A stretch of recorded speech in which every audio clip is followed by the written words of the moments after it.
સાથે આપણે ફૂગનાશક તરીકે ફૂગનાશકમાં પણ ઘણા બધા કન્ટેનો આવે છે, પણ ખાસ કરીને જે આપણે ખૂબ સારા પરિણામ મળતા એવા હોય છે મેટાલિક્સિલ અને મેન્કોજેબ. મેટાલિક્સિલ મેન્કોજેબ છે એ સિસ્ટેમિક અને કોન્ટેક્ટ પોઈઝન બંનેનું કોમ્બિનેશન છે, ખૂબ સારું ફૂગનાશક છે. મેટાલિક્સિલ અને મેન્કોજેબ આ બંને કન્ટેન છે એ એક જ દવામાં સાથે આવી જાય છે. કોઈ પણ સારી કંપનીનું આપણે લેવાનું છે, દરેક કંપની બનાવે.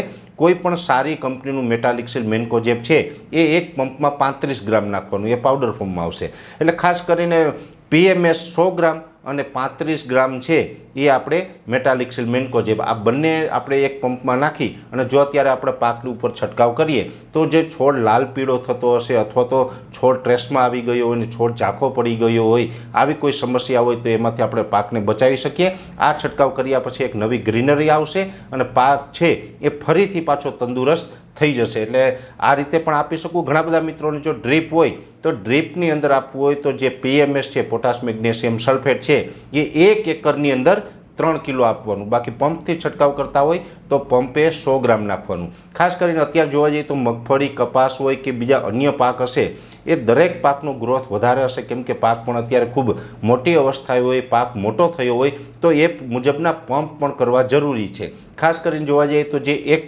એક એકરની અંદર 8 થી 10 પંપ ઓછામાં ઓછા કરવા. આમ તો તમે આ દવાનો છંટકાવ કરતા હોય કે કોઈ પણ દવાનો છંટકાવ અત્યારે કરતા હોય તો અત્યારે જે દવાનો છંટકાવ કરીએ તો એ પાકની જે વૃદ્ધિ હોય, એનો ગ્રોથ હોય, એ મુજબના પંપ કરવા પડતા હોય. શરૂઆતમાં આપણે 2-2.5 પંપ કરતા હોય તો ચાલે.